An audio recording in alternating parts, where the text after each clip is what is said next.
portal news सालायगिरि नोंथांमोन लोगोसे जोंनि बिजनि नुजाफैनो हानाय मावथि नोंथांमोन लोगोसे आरो जा फेरेंगा क्लाबनि सेक्रेटारि नेहाथारि आरो आफादगिरि बिथांमोन लोगोसे आरो क्लाबनि सोद्रोमा नोंथांमोन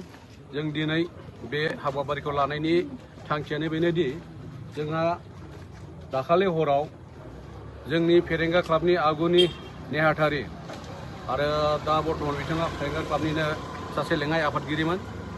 माने बिथाङा बिदेशियाव फुटबल गेलेनाय बादायलायनायनि माने बेयाव कचिं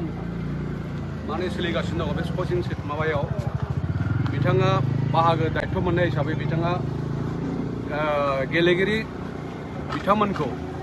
मोनानि ओंखाम जाखांनायनि उनाव बिथाङा न' फारसे थांनाय समाव माने माखासे दुष्कृतिकारि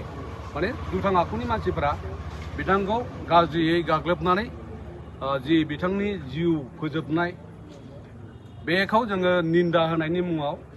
लोगोसे बिथांनि जिउमाया जाहाथे सोरगोआव आलो गोजोन सान्थियै थाहैनो हायो दा बे उद्देश्य लानानै जोङो दिनैनि बे हाबाफारिखौ माने लानाय जादों जाहाथे जोंनि गेजेराव खौसेथि आरो गोजोना थाबाय थायो बेनि थाखाय जों दिनै बे हाबाफारिखौ लानाय जादों आरोखि बे हाबाफारिनि गेजेरजों खुंथाय बिफानखौ जोङो खावलायनो लुबैदों जे जाय बिथांमोना दायनिगिरि बिथांमोनखौ उचित मोनसे हमनायनि गेजेरजों बिथांमोनखौ माने गोख्रों मोनसे साजा होनायनि थाखाय जोङो बिथांमोनखौ जोङो दिनै नोंथांमोननि पर्टेल निउसनि गेजेरजों सरकारखौ जोङो नारसिननाय जाहैबाय आरो मिथिहोनाय जाहैबाय जोंनि जिथु जि थांखि बेखौ